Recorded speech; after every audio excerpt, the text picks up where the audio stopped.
gini.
Assalamualaikum warahmatullahi wabarakatuh.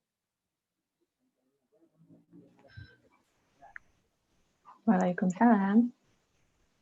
Okay, good morning everyone.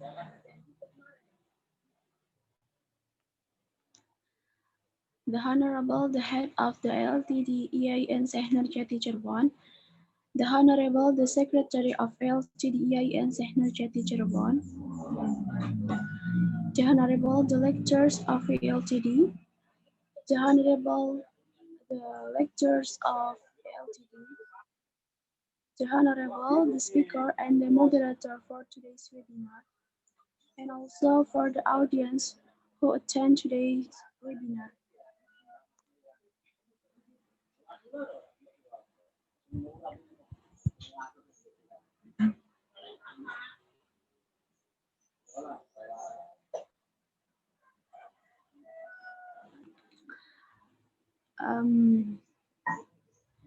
Dear beloved audience, thank you for registering in ELTD Webinar Series 8, Leveling Up Students' Vocabulary During Pandemic. Participant helped by ELTD EIN Syekh Nurjati Cirebon. These are the rules of this webinar. The webinar will be held from 10 a.m.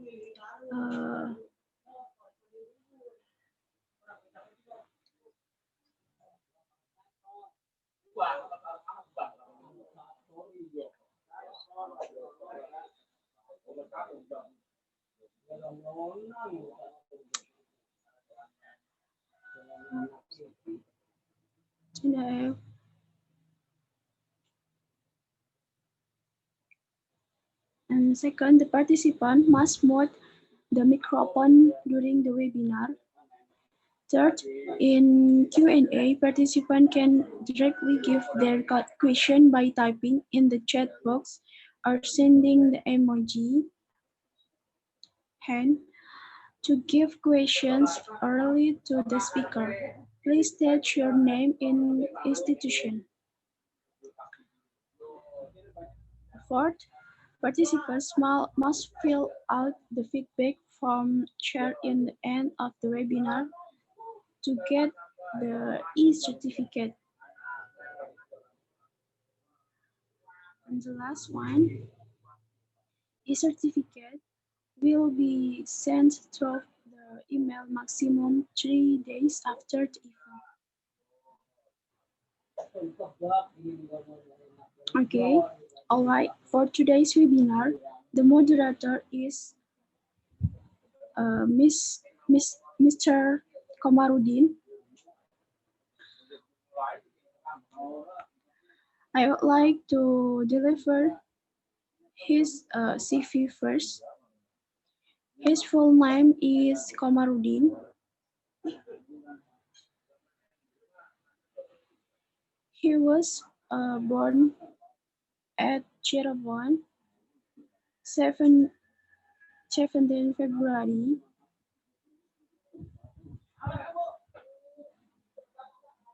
1983.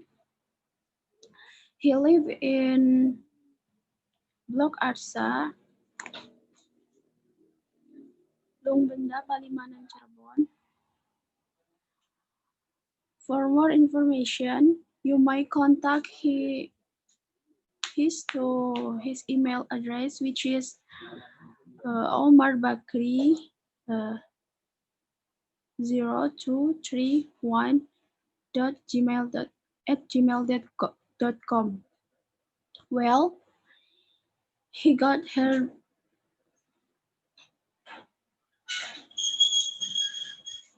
he got her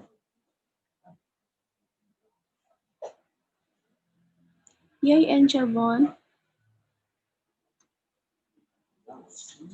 Pendidikan Bahasa Inggris, 2005 until 2009, and he got her Master of Linguistic Terapan from UNY from 2013 until 2015. He, his working experience are teacher at Free Park School from 2005 until 2015. Next, teacher at Primagama from years 2014 until 2017. 2017 until now, lecturer in EIN Syekh Nurjati Cirebon. And skill, presentation and communication, and then application and computer programs, Microsoft Office. From now on, the webinar will be taken over by Mr. Komarudin as the moderator. Dear Miss Komarudin, the time is yours.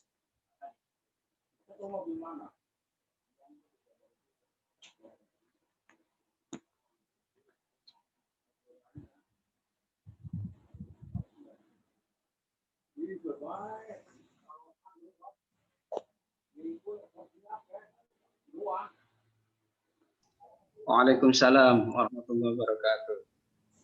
Okay. Bismillahirrahmanirrahim. Alhamdulillahirabbil alamin.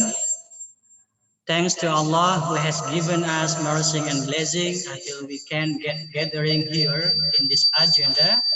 Salawat and salam may Allah give to our Prophet Muhammad, peace be upon him. Okay, the audience and the participants, we have webinar today.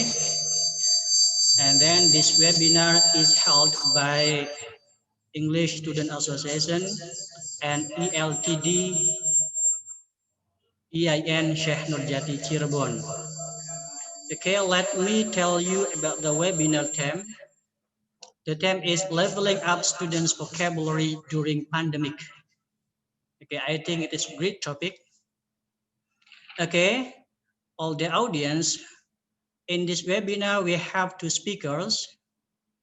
Okay, they will talk in the different topics, but in the same theme, yeah.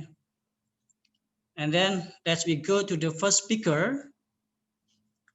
The first speaker is Mr. Zakky Yavani, and let me tell you the curriculum vitae of Mr. Zakky Yavani.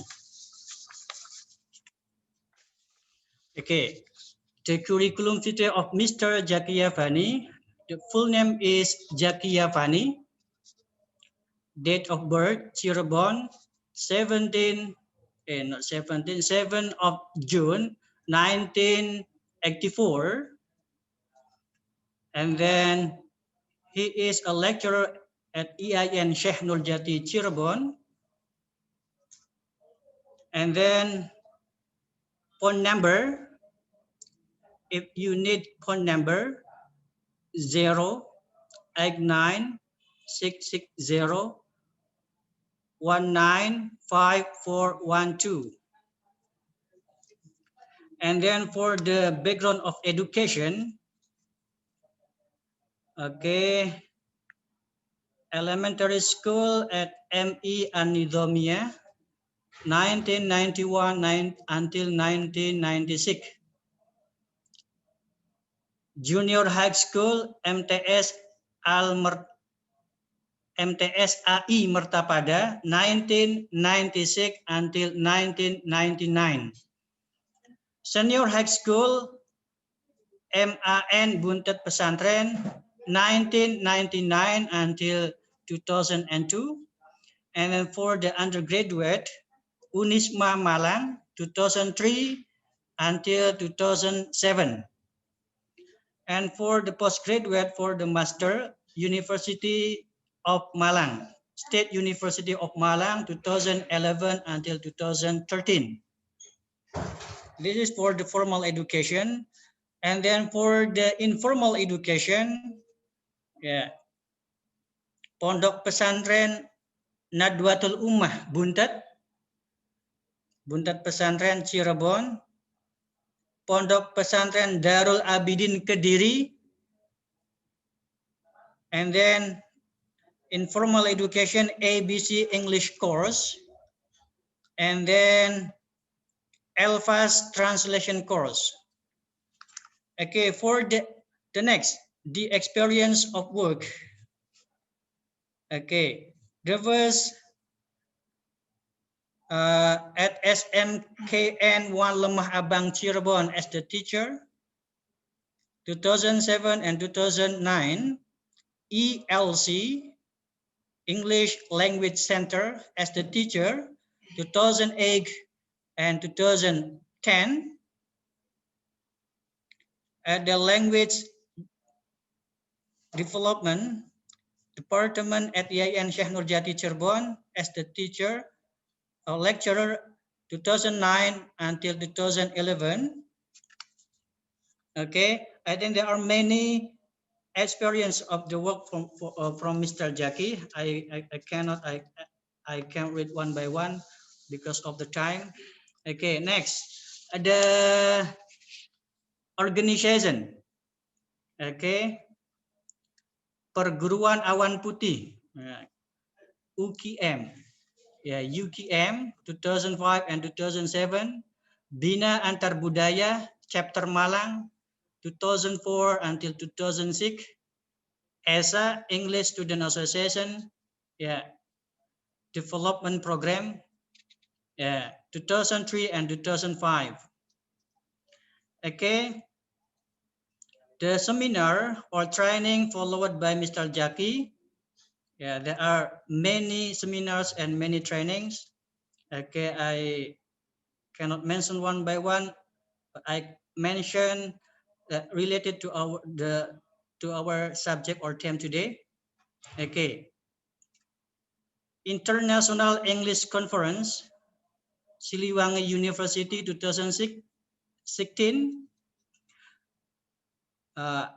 Seminar method of teaching grammar from SFL perspective 2016. And then workshop autonomous learning in teaching language. And then seminar of making research matter 2017. Okay, the next.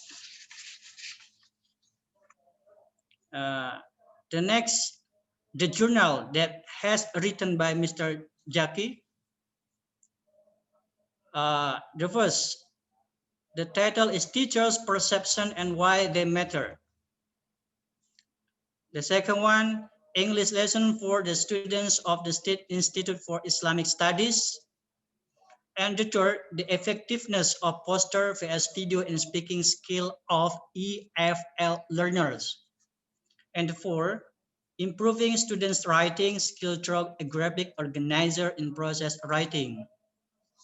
Okay, I think that's all the curriculum vitae of Mr. Zakky Yavani. Okay, in this time, Mr. Zakky Yavani will talk about what? Mr. Zakky Yavani will talk about wait a minute. Okay, extensive viewing, retrieving vocabulary from rich texts. Okay, the audience and all the participants. Yeah.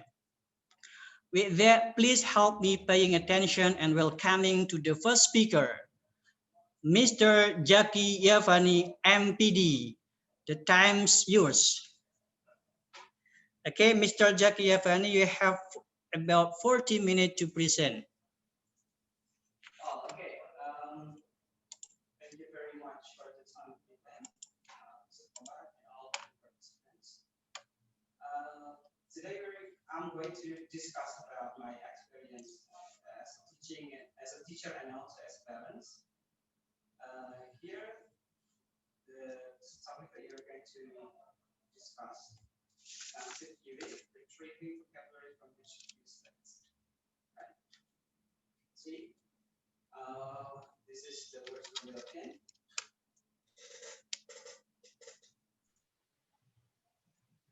Okay. Can you hear my voice, everyone? Yes, sir. Right. Okay. The first is without grammar, very little can be conveyed. Without vocabulary, nothing can be conveyed. So this is it shows that the vocabulary plays very vital things when you learn language.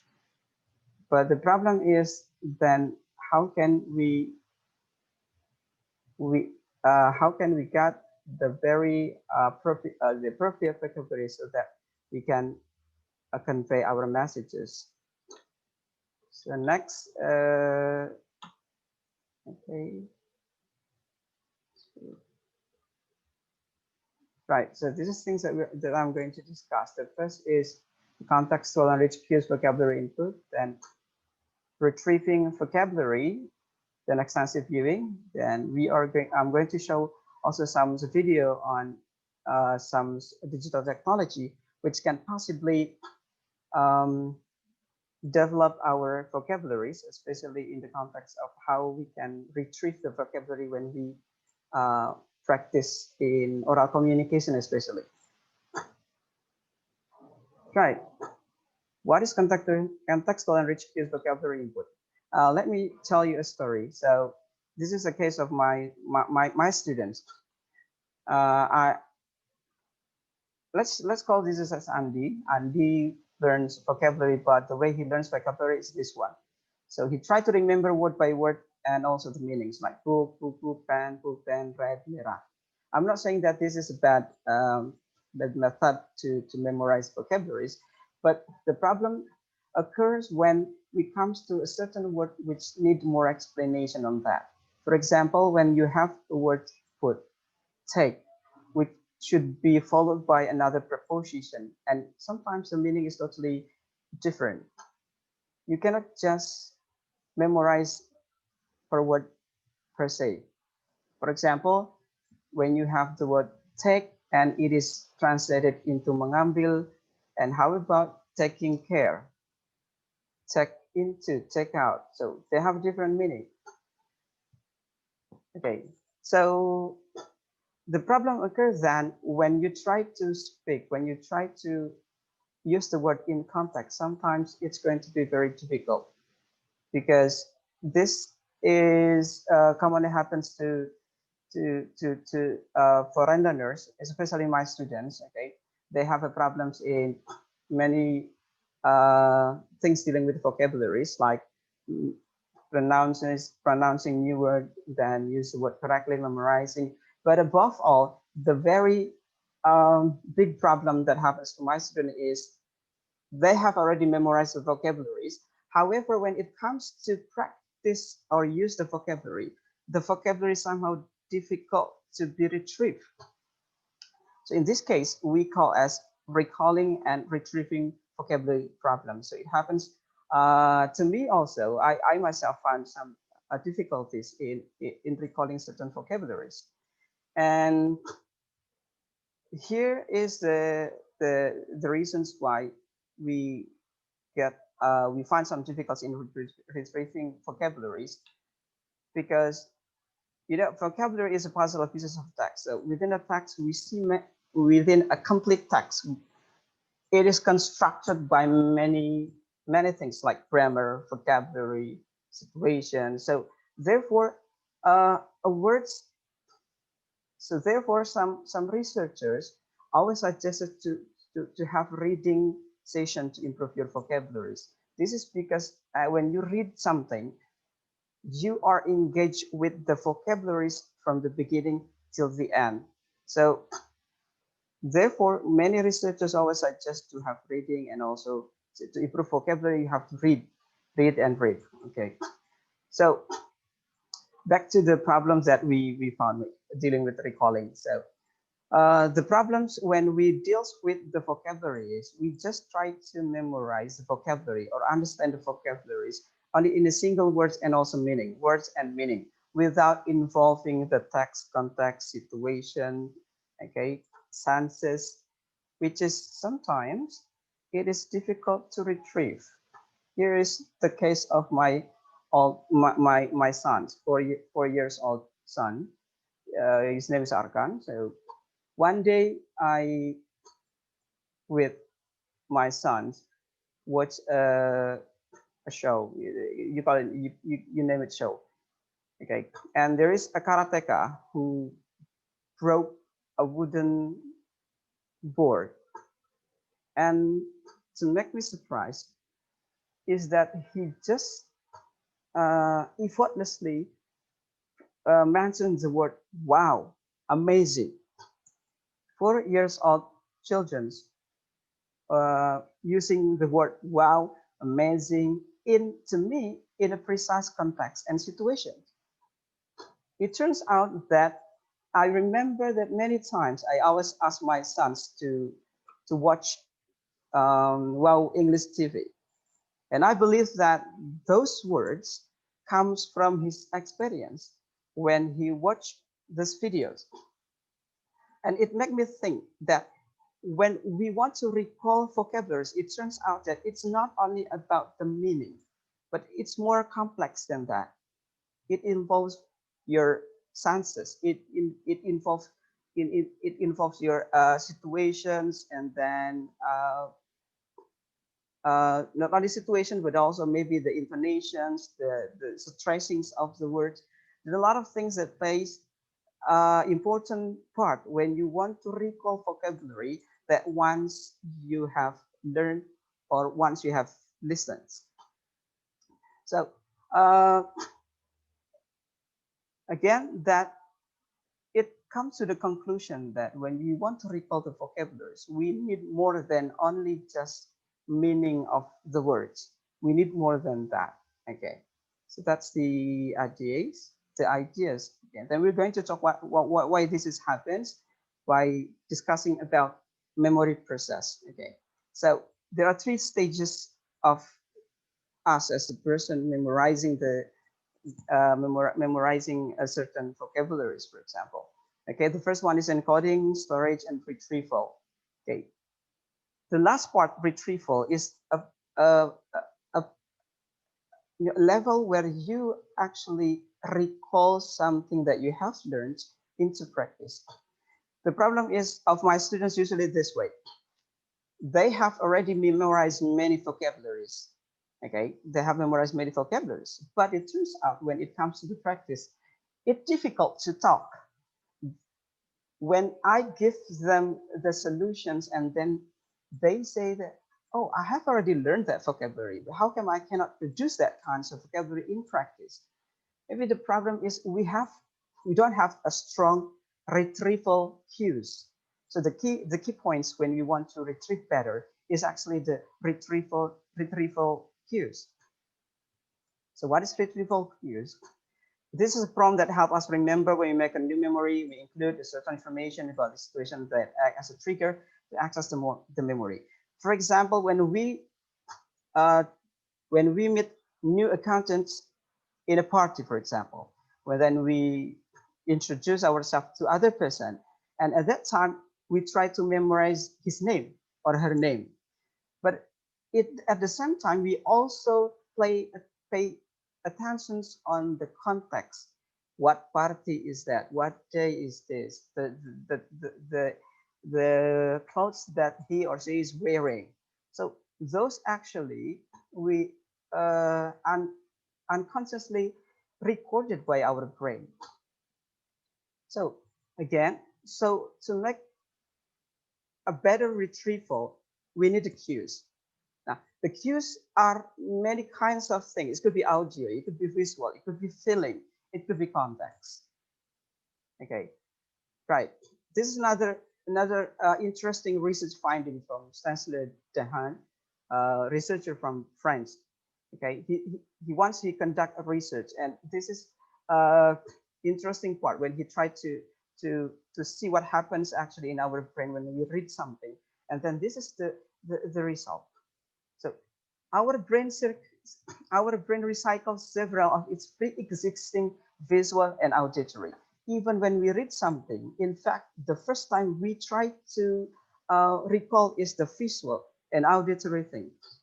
So it showed that visual and auditory plays very important things in constructing vocabulary that we have learned. So here I propose some approach which is actually not new, but I think this is interesting. It's called extensive viewing. Okay, so this is the sequence what it exists. So the first extensive viewing is actually comes from the language learning through watching television. So it begins from watching television. So you have to watch television, and then it's like probably you have learned about extensive reading. So we have extensive reading, we have extensive listening, and here I try to discuss about extensive viewing. Okay, so Webb in 2019 and 2014, he recommended extensive viewing of English language television program as an approach to increasing vocabulary. That's the first. However, in 2016, he had a different he had expanded his explanations about language learning through watching television. It turns out that online videos, a video that can be generated online, also could be or could at least change the positions of television. And he suggested TED Talks in this case. Later, I'm going to give you the examples of TED Talks. Okay, right. So the reasons of using extensive viewing is, see, there are at least 4. Learners receive extensive exposure to English. Learners have the opportunity to observe authentic everyday English. So this is an important part. So we have an authentic examples of how a word is pronounced and used in appropriate context. This is the strong point in extensive viewing, actually. Third, internet television facilitates contextual vocabulary acquisition. And number 4, television provides multimodal, oral and visual contextual cues. Again, so when you learn vocabulary, but you also have your senses also is triggered. And this is, according to researchers, could be possibly deepening your memory about certain vocabularies. Okay, so to conclude is that extensive viewing is actually a mixing of a combinations of extensive reading and extensive listening. You read extensively, you listen, you also watch. That's the idea. You watch, you listen, and also you read. By doing that, hopefully that we are exposed, our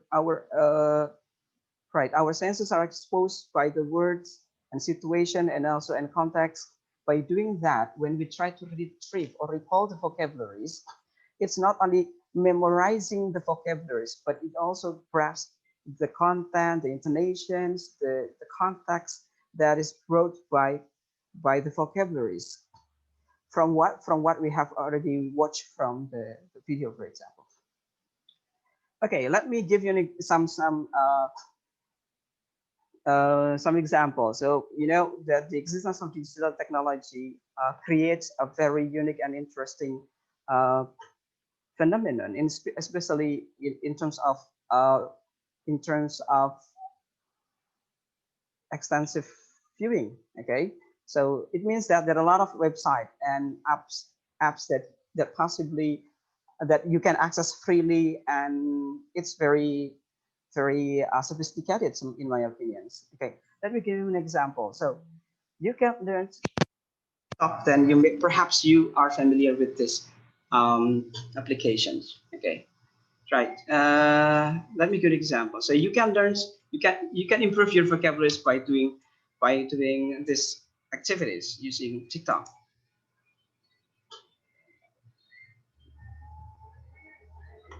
So can you hear the sounds already?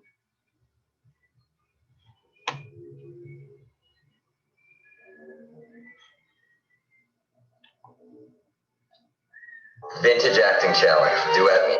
You're the gray line. Funny thing bumping into you here. What are you? Okay, anyone, can you see this? Sorry. Can you see the video? Mr. Komar, can you see the video? We cannot see the video, but we can hear the sound or the audio.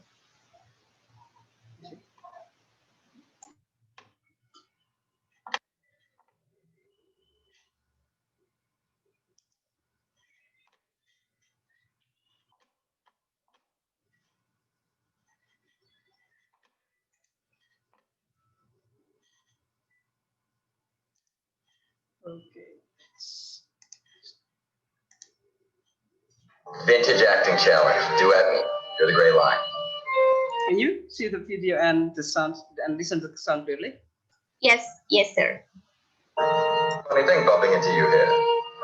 What are you doing here? That is some kind of greeting. You look ravishing, by the way. Did you find me? Well, surely you didn't think you'd get rid of me that easy. I can dream, can't I? Always the charm. You love it. I can't say you're wrong. So, So, what now? well now, I suppose now you own me. Oh, you. That's right. And what is it that I owe you? For starters, how about a dance? You're not serious. Oh, come on now. Humor me, for old time's sake. One dance. Yeah, whatever you say, kid. Shall we?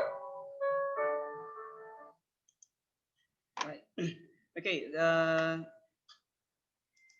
That is one of the examples of Duet Me. So from TikTok application, so you can learn vocabularies there. You will see in that case you have a role play, and then you try to involve emotion in that case. So I think it's the best way to retrieve a vocabulary better. Let me give another examples of second video. I think this is more interesting. You are the blue line. Oh my god. Oh my god. Oh my god. What happened? What's wrong?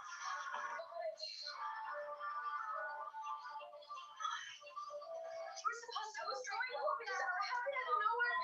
He's coming at me and it's already dark, okay? Okay, so what are you gonna do? I don't know. Script acting challenge to make it featured on my Nuanti challenge with me. Okay, this is the Indonesian version of learning using these applications. Nuanti challenge with me. You are the blue line. Oh my god, oh my god, oh my god. What happened? What's wrong? What I did. You were supposed to come to over. Why did you hop out of nowhere 10 minutes ago? Stay ready, okay? Right. Okay. All right. So in DuetMe, the most interesting part on this using application or website is the sense of person. How do you call that? Individuals. Okay, as you know, we do not need interference. We don't have interference from others. Either when we speak pronunciations bad, our pronunciation is not good, and we don't have any other commentary. You know, when we come to the class, sometimes some students, they don't want to talk because they are afraid to be judged by their friends. But doing this, they're free from that. Okay, another examples of Central, English Central. Okay, let me show you the video.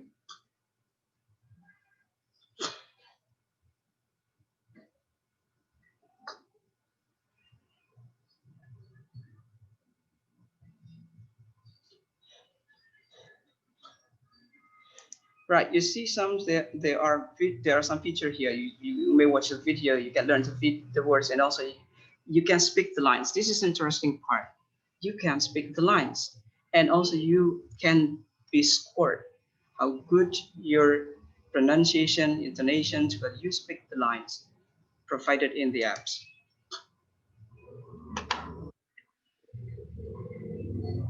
All organizations have some form of hierarchy. Right, you may also tap words that you don't know. It has been underlined, so you can see that the apps help us to underline a certain difficult vocabularies. People in organizations, if you're their manager, will do what you tell them to do, even at Facebook, at least some of the time. But great leaders don't want compliance. They don't want people to follow orders. Great leaders want real excitement, genuine enthusiasm, real commitment. Great leaders don't just win the minds of their team, they win their hearts. Great leaders don't just issue commands, they heed the voices of those around.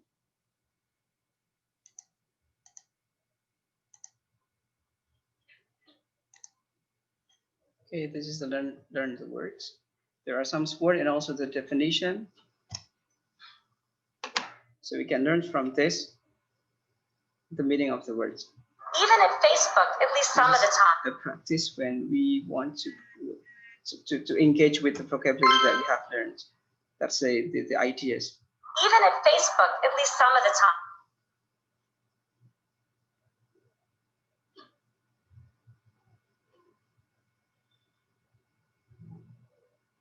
Okay, here you can choose speak one lines or from the beginning till the end.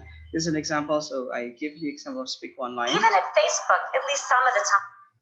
So there is a microphone here. Even at Facebook, at least some of the time. Okay, this is me trying to use the apps. And then, interestingly, okay, the apps give you score on how well you pronounce the lines. Okay, those. And the last is TED Talks. Okay, here, few examples.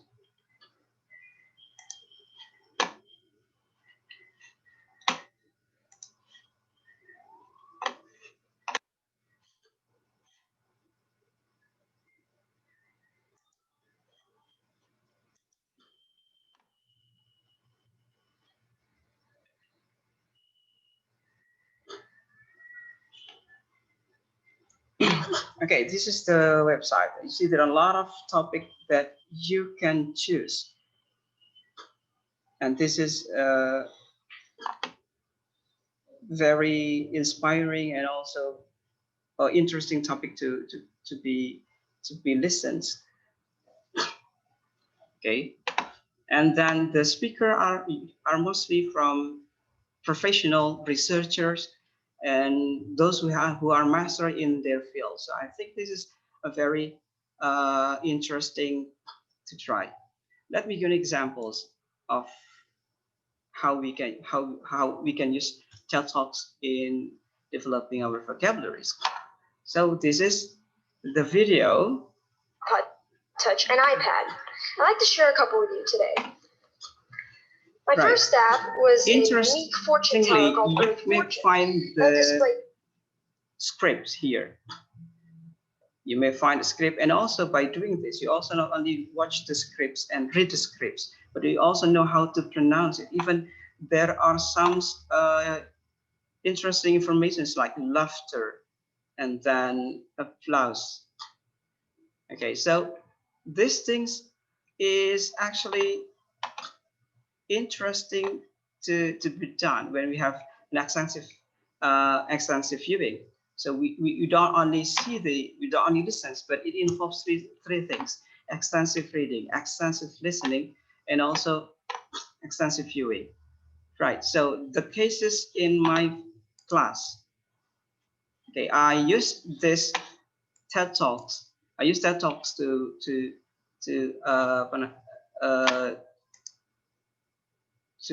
speak in class, and then this is the things that I do, the task. I ask them to read the subtitle, list the difficult words, find difficult words, look up dictionary, negotiate the meaning, listen, comprehend, videotape yourself, and presenting. I'm giving them two ways. The first is presenting the same topic as the video they have watched, but using different vocabulary, use their own vocabularies, and also on the commentatory part. So they have to comment the video. I'm going to give you the examples of the video, but I have to remind you, I have to give some background information about the students. Okay, the students is a very low level in English, so she has difficulty even when she talks English, very simple words. And by asking them to record their video, it turns out that it makes her speak at least. Although I have to say that there are some weaknesses. For example, it turns out that the students somehow read the script. This is the weaknesses, because I cannot control her, because this is an online classes that I asked them to record the video, but it turns out that the girls, okay, read the script. But above all, at least they try to speak. I think this is a very good starting point when they want to speak.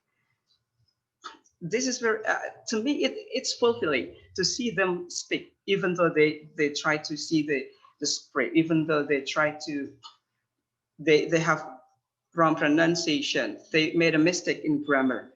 But that is important. But I think this is one step to make them become more proficient again when they are exposed by the when they have more activity on extensive viewing. Okay, let me show you the samples. This is a true students of my class.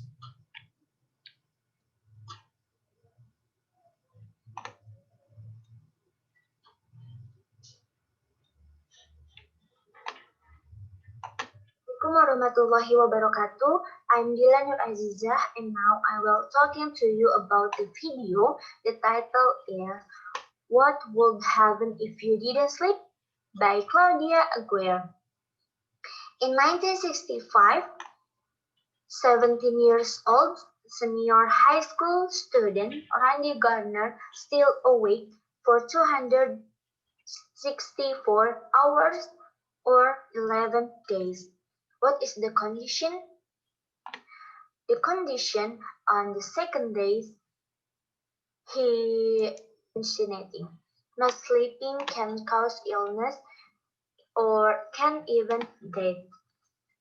Why do we need to sleep? Sleep is very important for humans. Adults need 7 to 8 hours of sleep, and adolescents need about 10 hours for sleep. Okay. Also, she made a lot of mistakes when pronouncing, either in pronunciation, grammar. But to me, because I'm the teacher, I know the starting point of the students, and she she has difficulty in not only in English, but also when she was asked to stand up and introduce her name, it's difficult for her. But to see this, to see she is speaking, recording his voice and also face, and then he collect the task to me, and to see that is really it's really happy for me to see that, because I know the beginning of the students. Of course, if you ask me that she's not good example, she's bad, she has bad English, she has a lot of music, yes, I know that. But to me, even to see them trying to talk, to me is very fulfilling. Yeah, I think that's all things that I can share. This is as a conclusions here. We retrieve recall better when the vocab is contextually bounded and rich of cues. What extensive viewing through apps and websites is advised. Then more engagement when you learn vocabulary is important. When you have learned vocabulary, you have to try to practice those vocabulary in different contexts. Yes, I think that's all. Thank you very much. And I give the time back to the moderator. Okay, thank you very much, Mr. Zakky, for the nice presentation. Okay, the audience, we are going to the next agenda.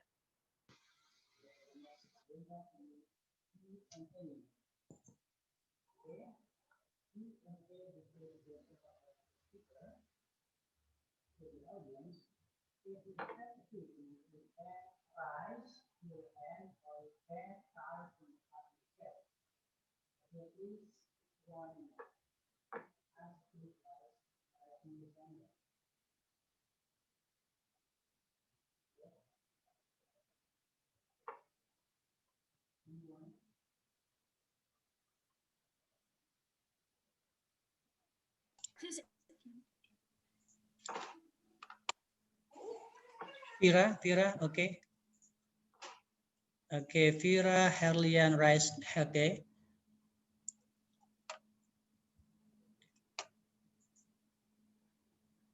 Hello, Vira. Yes, inquiry Okay. during the pandemic. Then Yeah. can you explain in a easy sentences to make me more easy to understand it? Okay. Thank you. Okay, thank you very much, Vira, for the nice questions. Okay, Mr. Rajaki, you have a question from Vira. Okay, can you explain the easy sentences for improving or leveling up vocabulary for the students in easy sentence? Okay, time is yours, Mr. Jackie. So, okay. The key point is actually the input from vocabularies. Okay, what kinds of vocabulary?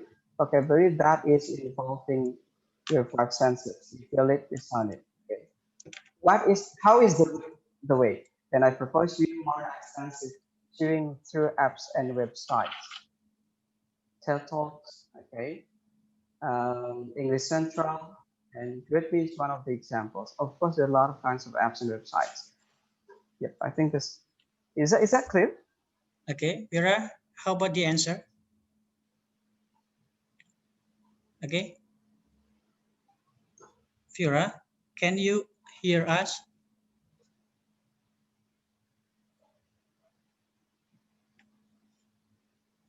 Oh, no response. Okay. Okay, I think enough for Vera. Okay, next, anyone wanna ask the question for Mr. Jackie? Okay, Mr. Zakky, I think you have some question in chat box.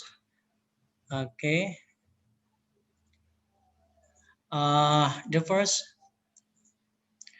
why is it reading essential for language learners? Mr. Zakky, by exposing ourselves to various texts, we expose ourselves to many unfamiliar words, to what that we don't know about. What reading strategies can we use to acquire new vocab from reading many texts? Okay, Mr. Zakky, how reading can improve the students' vocabulary? Okay, time's yours, Mr. Zakky. Well, I think maybe the second speaker have more will express more about this. But my idea is this, that my concern is that how we can possibly get a very strong input in terms of vocabularies. So to get the strong input that we store in our long-term memory, if by involving many things like audio, visuals, and the ways is by implementing more extensive viewing. However, when you ask me, how can we evaluate the vocabulary that we have learned? So those three examples of apps have different answers. When you refer to TED Talk, maybe it's more to long-term effect. However, when you refer to English Central, the apps directly give you a feedback on how good you understand and pronounce the vocabulary. Okay. Okay, Nindi, what do you think about that? Is it enough? Nindi, this question I think will be answered again by the second speaker, yeah, because the second speaker also will talk about how to improve vocabulary through reading. Okay, did you get it, Nindi?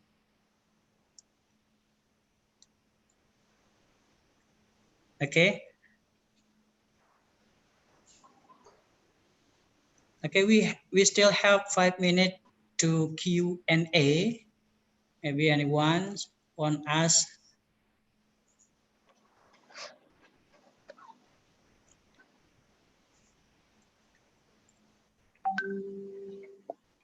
Okay. No more questions.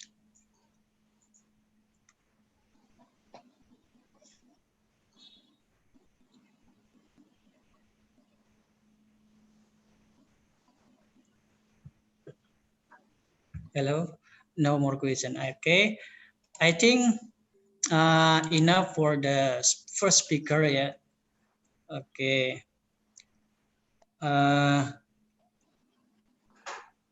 If no questions more, I think enough for the first speaker. Okay, then let me take a conclusion for the first speaker that Mr. Zakky presented just now. Okay, that extensive reading, extensive viewing, yeah, how to recall the vocabularies, yeah, better when the vocabulary is contextually bounded and rich of cues. And then more extensive viewing through apps and websites. And then more engagement with a new learned vocabulary, more practice. Okay, so that's all the presentation from the first speaker. Thank you very much, Mr. Zakky. Yeah. Okay, ladies and gentlemen, now we are going to the next speaker. The second speaker. The second speaker is Miss Maria. Okay, hello, Miss Maria. Okay, hello, Mr. Komarudin. I'm here. Okay, thanks for being here this morning, Miss Maria. Okay, before going to Miss Maria presentation, I will tell you about the Miss Maria's curriculum vitae. Okay, full name is Maria Niayu Risma Novianti. Date of birth Sleman, the 1st November 1988. Okay, she lived at Jalan Waru B, Kejayan, Gondong Catur, Sleman, Yogyakarta. Hobby is reading novel, yoga, and cycling. Okay, and then the office, or she is a lecturer at Sampurna University. Okay, at Jalan Raya Pasar Minggu, number Kafling 16, yeah, RT 7 RW 9, Pancoran, Kecamatan Pancoran, Kota Jakarta, Jakarta. Okay, the next, okay, she is a English lecturer at Education Faculty of Education. And then the number of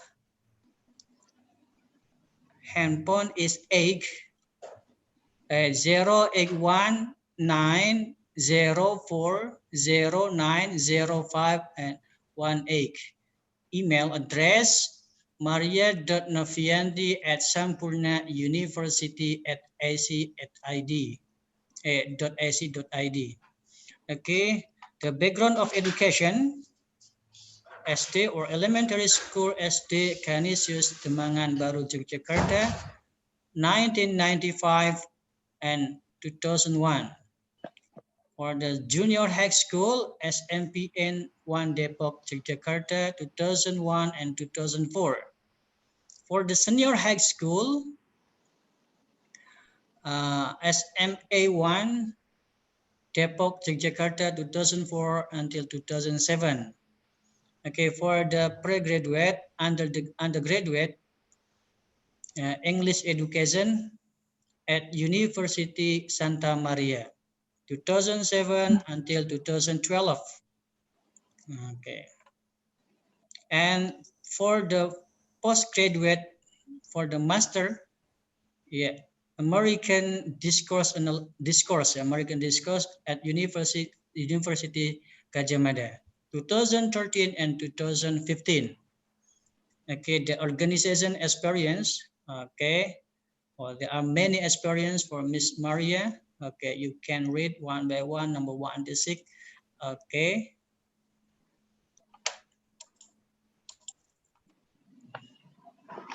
Next.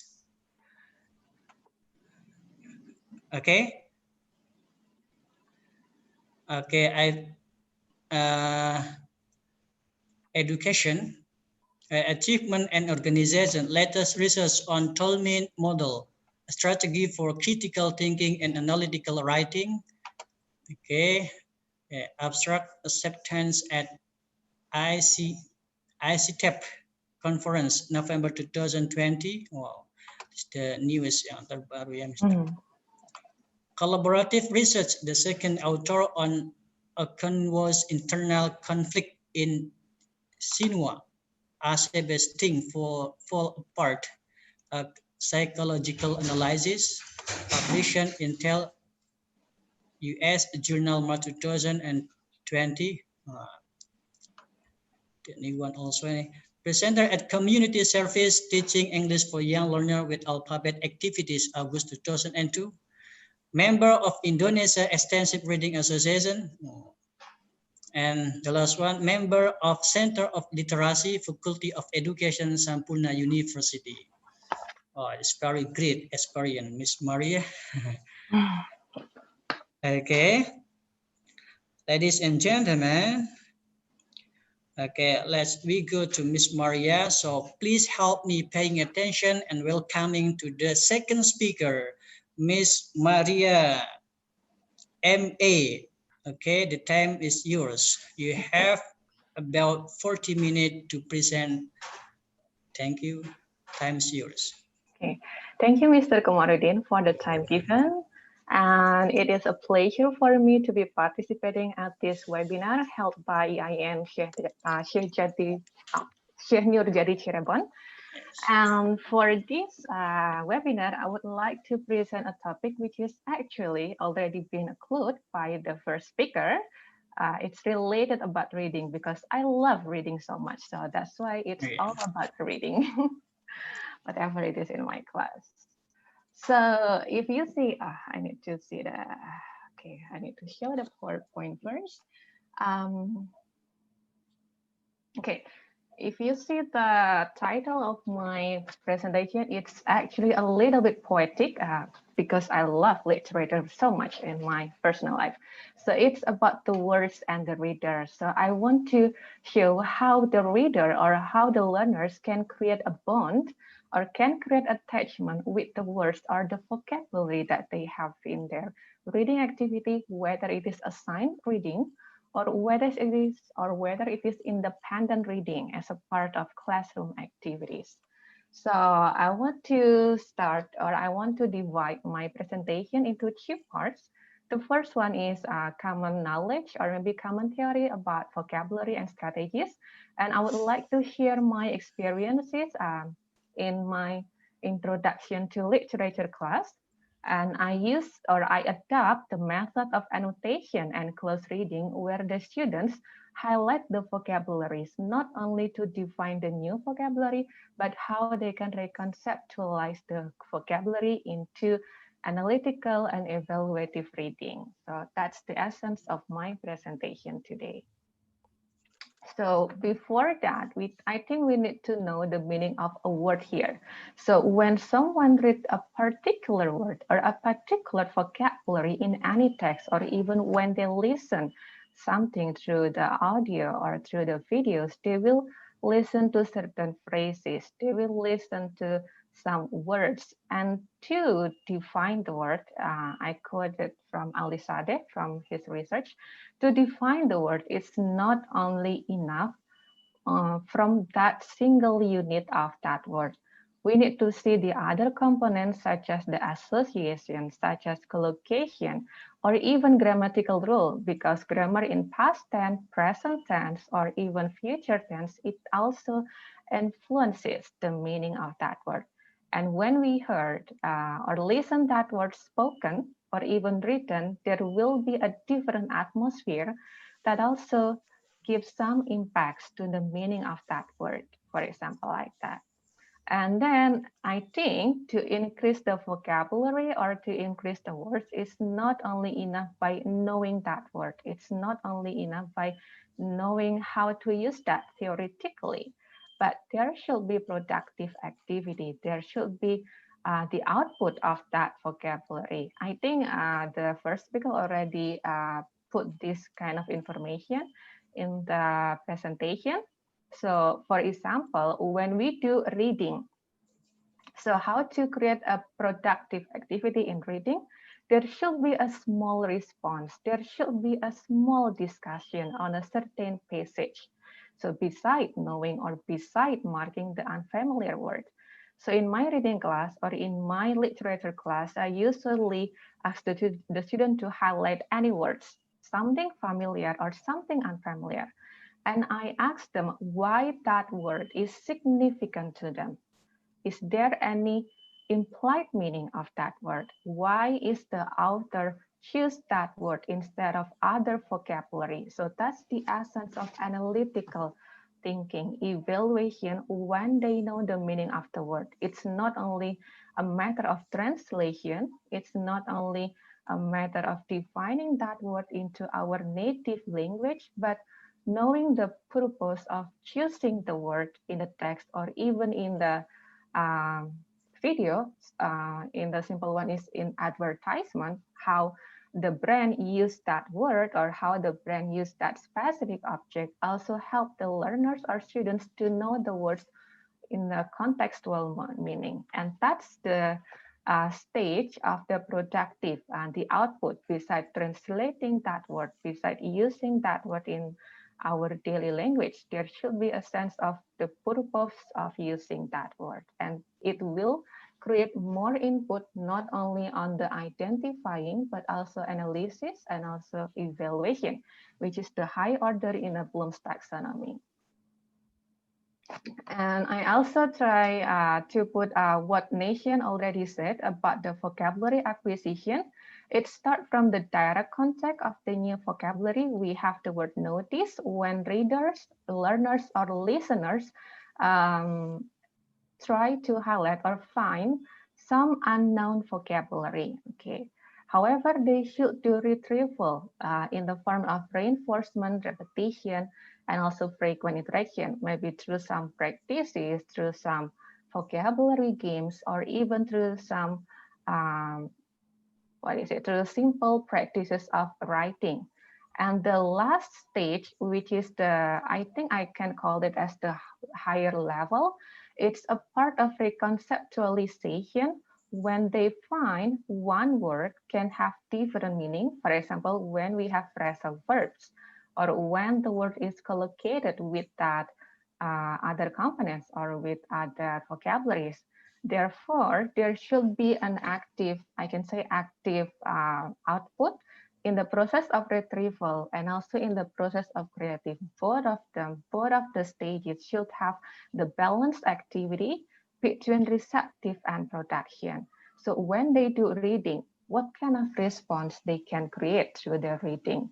When they do listening, what kind of response they can do for the listening? So it's not only about repetition for passive knowledge, but repetition in an active knowledge when they produce something.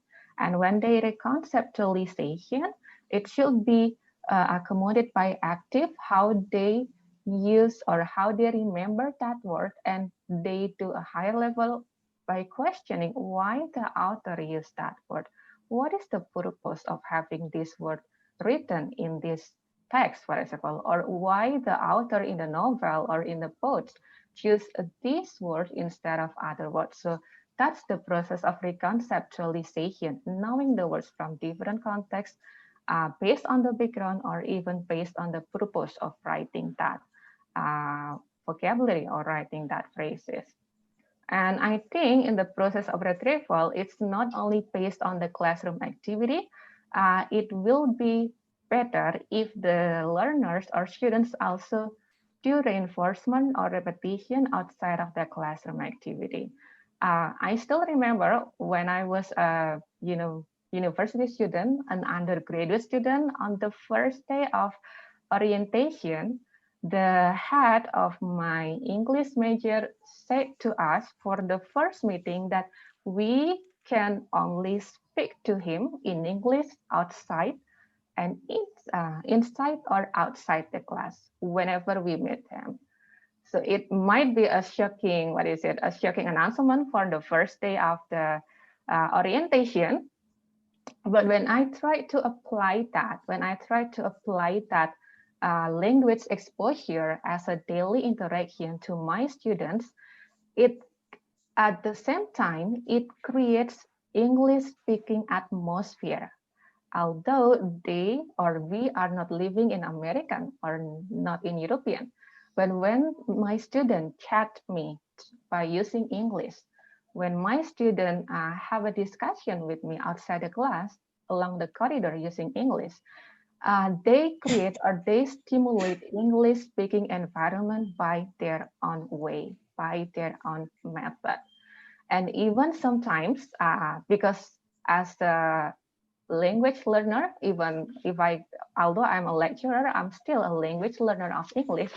I also do writing English on my Instagram. So most of my Instagram captions are in English. Or even when I do a note taking in my reading activity, even in the novel, I use English. So more exposure, more repetition, more reinforcement outside the class is the major influence when we want to retrieve or even reconceptualization of the vocabulary itself. So that's why the balanced activity between receptive and productive should be very equal in terms of language learning, especially for getting the vocabulary more. And then how to get that exposure? I think the first speaker already gave the one of the ways using the web or using the digital technology for the language learning in terms of vocabulary. And then we can also use reading exposure for wider context of vocabulary. And also, it's not only about reading, writing, listening, or other skill. There should be also various activities that can enhance or that can make students keep their vocabularies. The small example is when we have a meeting, a small meeting with the students. So we can also try to speak at least in English, although maybe there are some mistakes, but the efforts make us to sharpen the English vocabulary. So have various activities outside the class. It's actually very beneficial in beside having activity as a part of classroom assignment or a classroom activities. So that's what I mean as the exposure inside and outside the class. Those exposures should be balanced. If we are not living in the American countries, so try to stimulate our environment by speaking English. So we can create our English English speaking atmosphere in our own society. And then some learning strategies, I think they are the common one. Mostly we learn how to find or how to get the meaning of vocabulary by using the context, okay? However, I want to highlight something when we ask the students to guess the context of the vocabulary in a certain text or in a certain video, we have to make sure first that they already familiar with the common words in that text, because context is a part of combination between one word to another word, one phrase to another phrases, one sentence to other phrases. So there should be more familiar words to make the students be able to guess the meaning from the context. If we give the more difficult words, more unfamiliar words, so this practice or this method will not be will not be applicable for guessing the meaning from the context. That's why the best reading method is starting from the familiar one, having more familiar vocabularies, at least to motivate the reading habit. So the problem of the students when they come to reading, I think it's about motivation. Okay, I always have one question to start my class on the first day when it comes to reading and writing. My first question is always, do you like reading actually? Do you like writing actually? Do you like listening actually? Do you like speaking actually? So if you don't like, why you come to my class? So there should be awareness. There should be a motivation when they want to learn the language. Is it because they are curious or is it because of the part of the assignment? And from that answer, we can learn or we can see the student's characteristic. And when we know the student characteristic, we can adapt or adjust the skill or the strategies to teach in the class actually. And then the second one is mnemonic devices. It's about a word game when we do songs or when we do rhyming or when we do such acronym. For example, in compound sentence, we have the word fanboy for the, longest term of for or other connectors in that compound. So that's mnemonic devices. Used mostly it is used in Italy. In early language learning at elementary school or at kindergarten. And the next one is vocabulary notebooks. For most students, maybe vocabulary notebook is just wasting the time. Just taking the notes from the unfamiliar words. But that vocabulary notebooks actually, it can be a personal dictionary of that unknown words, and the student can practice what is the antonym of that word and what is the other the collocation of that word. So in that vocabulary notebooks, actually it's an, I will say, active or productive skill where the student put the output of that language learning from receptive into productive, and the form of that productive level is vocabulary notebooks. And then among those these three strategies, actually it can be used in any skill, whether it is in speaking, listening, reading, or writing. However, I am interested to use that strategy in reading. My consideration is because we learn English as a foreign language learner, or maybe for the next level, second language learner. And as the foreign language learner, written words or phrases, they are the first direct contact. Okay, even for the text, or even when they listen a video, they must see the script first. When they listen to a short movie, or when they want to practice the listening in a movie, English movie or any movie in English, they will need subtitles. So what does it mean? That textual aids, the written phrases, actually help the learners or the students to recognize the words, alphabets, or even sounds. So that's why if we come to the listening skill, usually the lecturers or the teachers will ask us to fill something in the blank. So that's also a part of the textual aids when we want to learn the sounds from some words.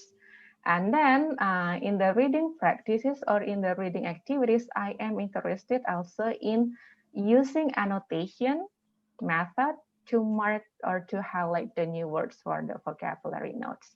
And what is annotation? Annotation, if we make it as a simple meaning, it's actually like a note taking. So you take some notes of your reading activity, or even when you listen something, you take some notes, and that's also a part of the annotation. And why annotation can be a great tool or a great, I will say, technique for vocabulary learnings, because annotation emphasizes on the detailed parts. That detailed parts can be the statement. If we talk about reading, we can ask them to highlight the evidence. We can ask them to highlight the detail of some phrases, or we can ask them to highlight. In my academic writing, I use annotation to highlight whether the work cited is already correct or not, whether the in-text citation already correct or not. So that's the uses of annotation. And when they do more markings, when they do more notes, markings in the text, it helps them or it helps readers or students understand the text more than a word level. Why it is more than a word level? Because in the annotation, the essence is not finding the new vocabulary and what is the meaning, but the essence of annotation is on the level of analysis and evaluation, where the students can find the implied meaning of that word. Why the students can give the reason why the author uses this word, why the author not uses any word. So there will be more vocabulary analysis than vocabulary definition in this annotation process, actually.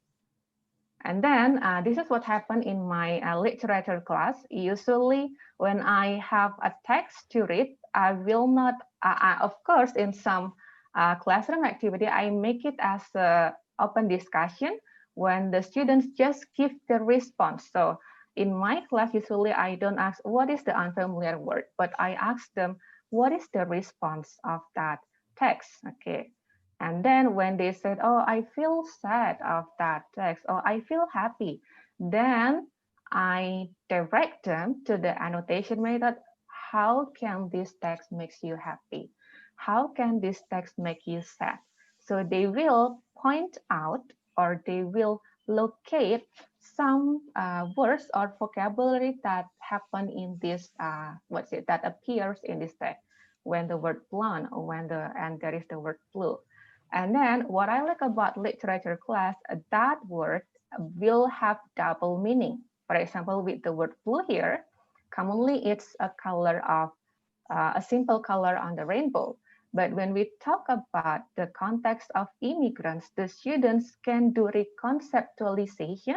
So it's not only about retrieving, but also reconceptualization. What is the implied meaning of blue here? Is it only just a color, or there is a message behind this vocabulary? And then also, why the author choose the word blue? Why not black? So it's representing a certain group. So they do analysis out of the literal meaning. They do analysis more than dictionary level. Of course, they have to look at the social background of the text. And when they look at the social background, it will give more exposure on the reading text or even on the video as a part of the background information. And that's why when we do reading activities, or even when we do audio activities in the form of listening, annotation can be a good method. So in a listening, maybe we can ask the student to play and pause several times, and then ask them to identify not only about the dictionary meaning, but the symbolic meaning of that vocabulary. So their level of thinking is not only identifying, it's not only about locating, but until the level of analysis, evaluation, or even creation. So that's the use of the annotation here. And then this is what happened in my literature class. I cannot ask the student directly say, okay, students, we will do annotation. Students, we will do marking. It will be something questionable or something ambiguous in my class for giving the assignment. So to ask them to have marking activities, or to ask the student to have a close reading in any textual or in any reading, or maybe in a listening class, there should be a combination of activities. And these activities, I ask the student to identify the literary devices in that text. So I give them try to identify the tone, the diction, the figurative language, and imagery. So when I have this purposive assignment, when I have a clear instruction or a clear message of that reading process, this kind of activity will lead them for the close reading activity, where they will focus on the specific phrases or on the specific words. In other in other words, they will do more analysis, more identification in the vocabulary level. And of course, before we go to this part, there should be more exposure on the reading or any textual or any activities about language skill. And I think I can answer the Nindy's question, if I'm not mistaken, why reading it is essential for language learning, because I will say reading is the first direct contact when we want to learn other languages, English, Japanese, or Korean. You will find something textual to identify the alphabet, even to do the spelling activity. And why reading is difficult? Because there is no motivation to read. There is no pleasure to read. I love reading personally because it's not because I want to learn English. I like the story to tell. I like the picture drawn in the or on the text. So my reading experiences start when I was still elementary school, when I haven't learned English. So I read many books of Indonesian, short story Indonesian, novels Indonesian. When it comes to my reading habit, learning other languages in terms of reading, in the form of reading, it's not a burden because I already have the motivation. That's why I always come, when students come to my class, I just ask about their interest first. Do you like reading actually when we talk about literature? Do you like reading novels? Because I want to know their motivation to come to the class, whether they have a passion to read or not. Because when we don't have a passion to do something, it will be difficult to start that. It will be difficult to make us learn in a higher level. So why reading is difficult? So try to see whether you have motivation or interest in reading or not. So that should be the first question to answer. And you know, you can get the answer why reading the text in English is difficult or not. And then back to this annotation, and actually annotation and close reading, this is the sample of annotation actually. Maybe in Indonesia, that annotation will be in Bahasa Indonesia, but in English, we can see that this highlighted point, these highlighted words, those words might be the common words. So we retrieve our prior knowledge. Those words might be the new words to understand or to define, okay? And this kind of annotation, I did that in the pandemic. So I give an activity of close reading where the student will spend more time on reading, and they will spend more time on marking. And as the result, they will do vocabulary analysis as a part of their independent reading. When they do independent reading, when we give them a text to read in 1 or 2 words, there should be an essence of analysis, okay? And that part of analysis can be in the form of vocabulary or phrases in that text.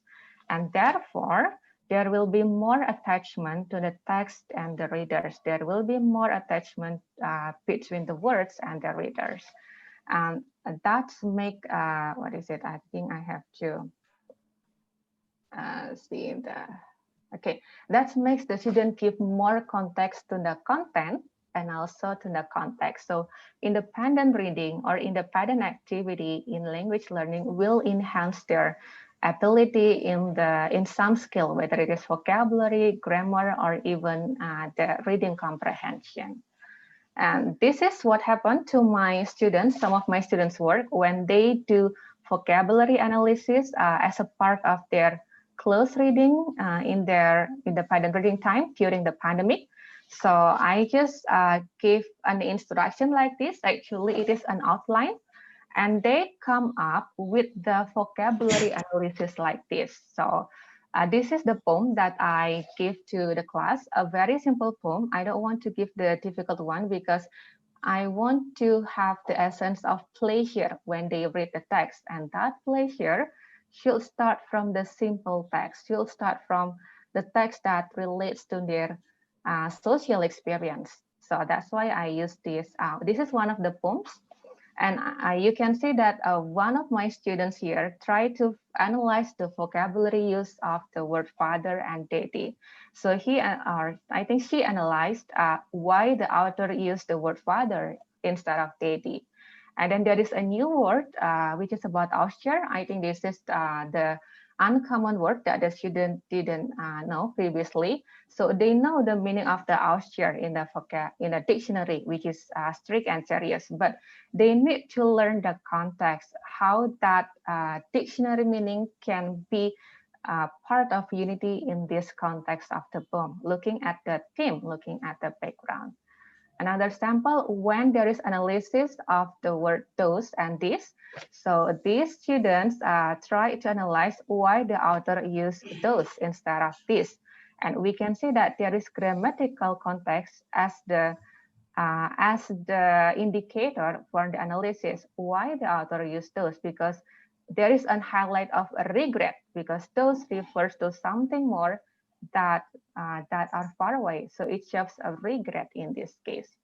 So you can see that how students also find a new vocabulary or another words that associate with the word those with the regrets here. And this is also a new vocabulary from the students, I guess. So when the students try to define the word slum here, and then he tried to explain that not in a dictionary level, but using analogy, how the word slum can have a relationship to the social experience, which is something related to exhaustion. Okay, so when I asked the student to do this close reading, I was kind of amazed because actually those students, they are not the English major students. They are majoring in management, in accounting, or even in business. It means they don't have any experience on fiction analysis. They don't have any exposure on reading literature. But I need to find a way how they can get used on the vocabulary analysis by using this kind of instructional activity. And it means that actually this kind of technique can be applied not only for the students who learn English, but also as a major, but also other students who wants to improvise the ability of vocabulary in English learning. And then from this annotation, we can see as a conclusion of my student activity that they give more engagement to the content when they do this kind of vocabulary analysis. They try to see the detailed part to analyze, not only to define, but to analyze, to evaluate, analyzing the phrases, statements, or sometimes it doesn't have to be something words written, but if you ask the student, for example, in speaking class, and they need to explain some symbols in that image, it can be used, that kind of method of annotation. And we can see that the meaning is beyond the dictionary level. It's more on the connotation. It's more on the symbolism. So at the same time, they learn something implied, a message implied within or beyond that vocabulary. And this is also a part of literacy skill where we are not only able to read the text word by word, but we see the accurate meaning of that word. We see how that word can give a different purpose to write, to choose, even to be written or spoken, and as a part of daily interaction. And this is also another way how to increase the vocabulary. I did a reflective activity, still about annotation, about marking. So I asked them to tell what is the most significant phrases or lines. So it refers to the single unit of the statement. And once students give a reflective experience, how that phrase or how that line is very close to her social experience, how this line refers to the moments of grateful and thankful. Okay, so these two keywords that as the main idea of her story. And in other words, I used annotation as a part of storytelling where I relate the meaning of the poem to the social experience, even to their personal experiences. And I myself, I do annotation as a part of my reading habit. So if you see my novels, mostly, I think not all because I haven't read some of them. So most of my novels are full of sticky notes actually. So it's not really clean, not really clean page. So I like putting some notes on my novel or my reading activity. But that, that kind of marking is not about defining the new word, but a reflection for me. So sometimes when I find a beautiful phrase in my reading activity, it's kind of reflection because it reminds me to my personal experiences or to my belief. So I just write the beautiful phrases on this sticky note, or sometimes as an example of productive skill, learning vocabulary, I create a quotation after reading specific text. I create a small quote from reading that beautiful phrase. And sometimes I just come up with one word as a part of inference when I read that text.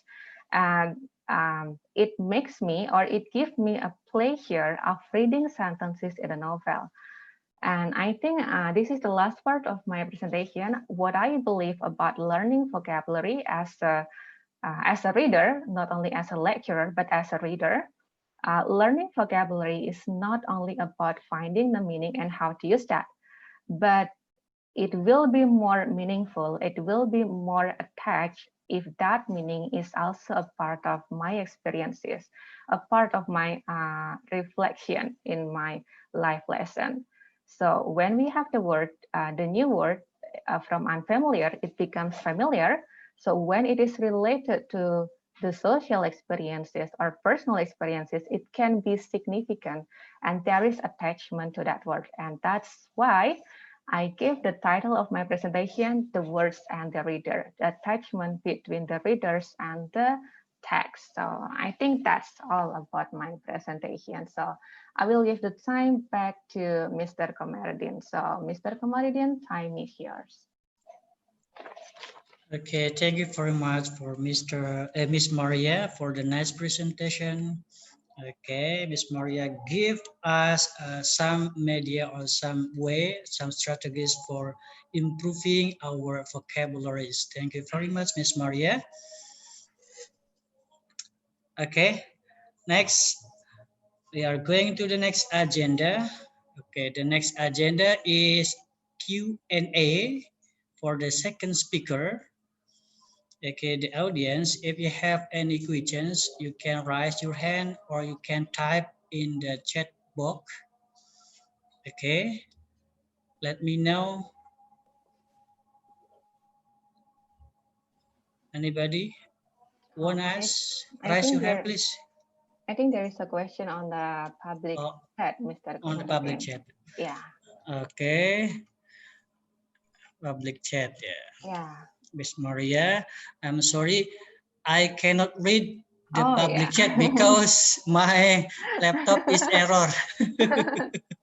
It's okay, Mr. Komarudin. Yeah. I will help you then. So I think there is an interesting question from Puji, whether parents can play an important role in developing reading. And I think if we are as the early learner, parents play important role in the reading habits. This is also part of my experience. Maybe when I was a kid, my parents, especially my mother, always told me a fairy tale, or not a fairy tale, a tale for the bedtime. In Indonesia, you can call that as si kancil. Okay, she always told me that stories when I want to sleep. Although I didn't remember, but my mother always thought, "Oh, you always wanted to listen to that story before you sleep."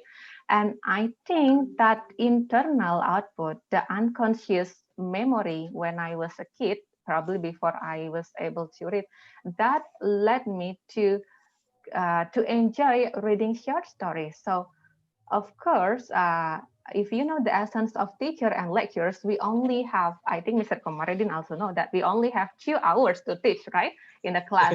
And then the exposure should be outside of the classroom. So I guess good parents will play a good good roles for developing reading habits. So just like the story of Mr. Zakky, when he watched the video with his kid, it's also part of a parent's role to develop the language skill actually. So if you say, do you think parents play important role? Certainly yes, because my parents and my mother also bought me simple storybooks when I was a kid, although it is in Indonesia, but it gives me a motivation to read more and more. And that will help the students to learn the language in the classroom because they already have the motivation. Okay, thank you for the nice answer. How about the participant? Maybe you have another questions? Okay, you can raise your hand, please.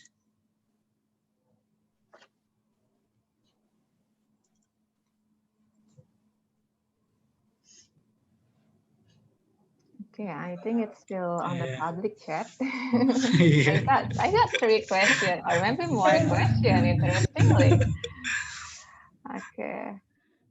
Oh, I found some writers here, okay, because they like to write instead of speaking. Okay, so let me also read the question for also. There is a question again from Nidi. I think this is one of the active participants. Is it possible for language learner to gain new vocabulary free reading with no teachers who guide and give reading strategies? I think if it is language learner, to introduce them to have independent reading, there should be guided activities in the class. What are the examples that I gave to this webinar is actually a part of independent reading when I didn't do the reading time with my students together. But what happened before that one is we did a lot of discussion in a classroom. So my classroom activity is always for the discussion. I encourage the students to do a response because response is a part of productive skills. So you need to give, or we need to give more responses on the text that we read or the text that we listen, because response actually is one of the ways to increase the vocabulary level because they have to write or speak in English. So response, when they give more responses, it will gain more uses of the vocabulary or even the language words itself, actually. Okay, thank you for the nice answer. Okay, I think yeah, I don't know whether we still have the time or not. So another question, whether annotation is suitable for senior high school. I think it is applicable for any level. It depends on the purpose of that annotation. Okay, what is the purpose of that annotation? In my class, I have a big question. Can you find the theme of this poem or not? So the purpose of the quotation is actually to find the theme. So it can be applicable to other levels, but there should be a clear purpose of marking. There should be a clear purpose of annotation. I think that's all. Okay. The audience, maybe you have any questions? Any question? Okay. If no more questions, then we go to the next agenda. No question more? Okay, I think it is enough for Miss Maria. Thank you very much for the nice presentation, Miss Maria. Thank you very much. Okay, the audience, now we are going to take a conclusion from the speaker, the first and the second speaker, that the students can improve the vocabulary during pandemic through many media. Yes, as Mr. Zakky said, you can improve the vocabulary by some media. Yeah, like what is it? Mr. Zakky said, like the media Duet Me or English Central and TED Talk. And the second, Miss Maria suggests to improve the vocabulary, you can use media reading.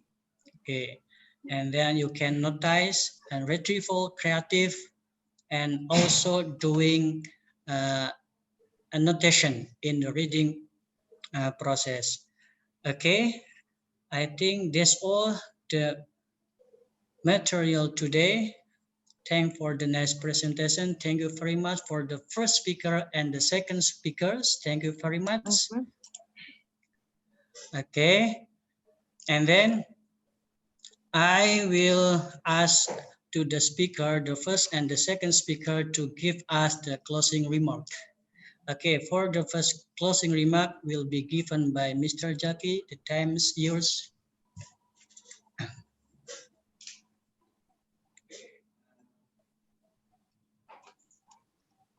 Right. I just remind you that in the pandemic situations, our ecosystem is somehow changing. So we are more into interactions more on online platform, and then we are easily exposed by many kinds of applications today. So to me, this is a kind of a chance for us as a teacher, educators, and also for the learners to have more time to learn the language, because as second speaker also agreed that exposure plays a very vital thing in the learn second language. Okay, so the more you get exposure, the more you possibly affluence in that and or in targeted language. So that is a chance. The chance is the use of digital technology during pandemic situations. Okay. That's me. Okay, thank you very much for the nice closing remark from Mr. Zakky. And then the second closing remark from the second speaker from Miss Maria. Okay, the time is yours, Miss Maria. Okay, so I think from my presentation, students know that we can get some benefits of reading activity in terms of vocabulary, but being independent readers, being independent learners during this pandemic, it will help you to create a simulation or to create a stimulation to have your English environment. So be independent. I think the important point is be independent, independent learners, independent leaders, or independent writers during this pandemic, and it will give you more exposure or access to the language learning. So I think that's all, Mr. Komarudin. Okay, thank you very much for the nice closing remark, Miss Maria. Okay, ladies and gentlemen, okay, the audience, I take no reason because of the pandemic, we cannot do anything, but because of pandemic, we can do many things. We can do many things independently. Okay, thank you very much.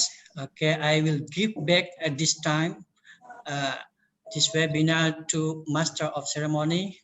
Thank you very much. I do apologize for any mistake.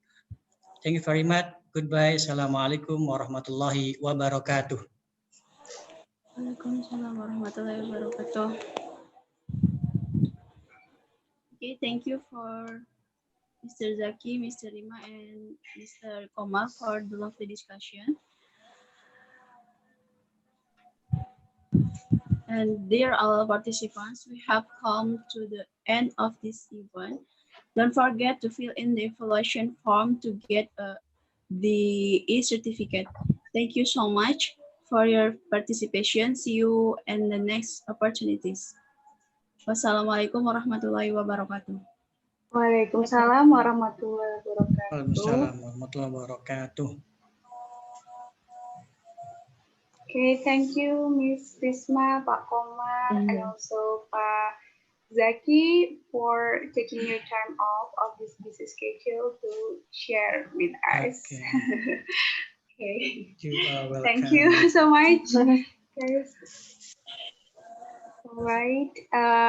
Don't forget to fill in the evaluation form. It is shared in the chat box.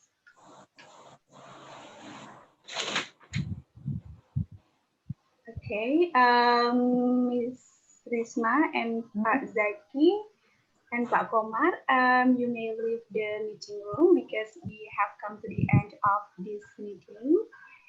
Thank you so much. Thank you so much, Bu Risma, Pak Zakky, dan Pak Komar. Thank you. Thank you. You're welcome. Really sorry for the technical problems we have during these sessions. Okay. It's okay. Yeah. It's fine. It's normal. It's normal. Yeah, Alhamdulillah lancar. Alhamdulillah, yeah. Dear participants, thank you so much for your participation. Okay, see you. See you Thank in the you. next See you. opportunity. Bye, everyone.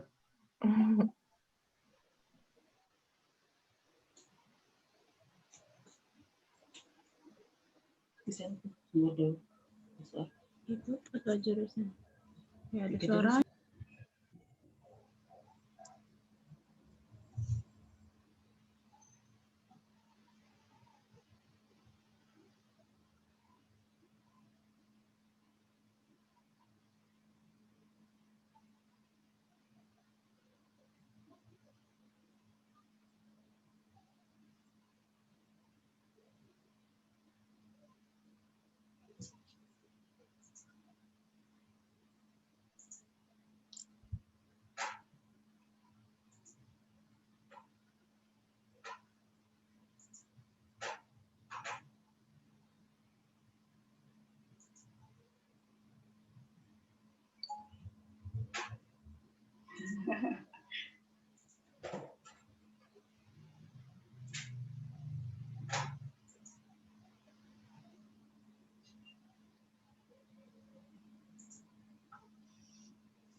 Yuk. Nggak ada closing ini ya, dari Aju.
Bu Muksi, Bu Osi, Bu Listi.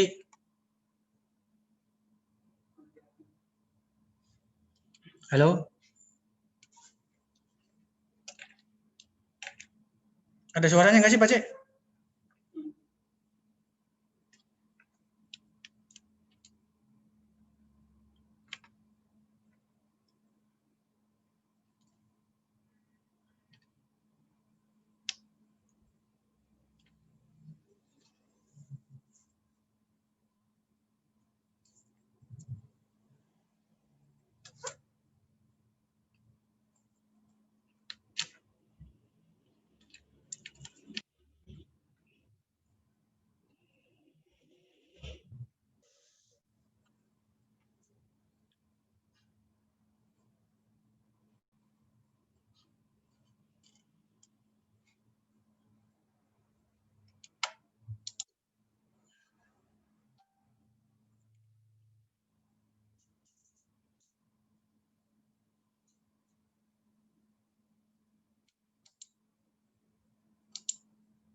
Halo, halo, halo.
Iya nggak tahu ngapain ini.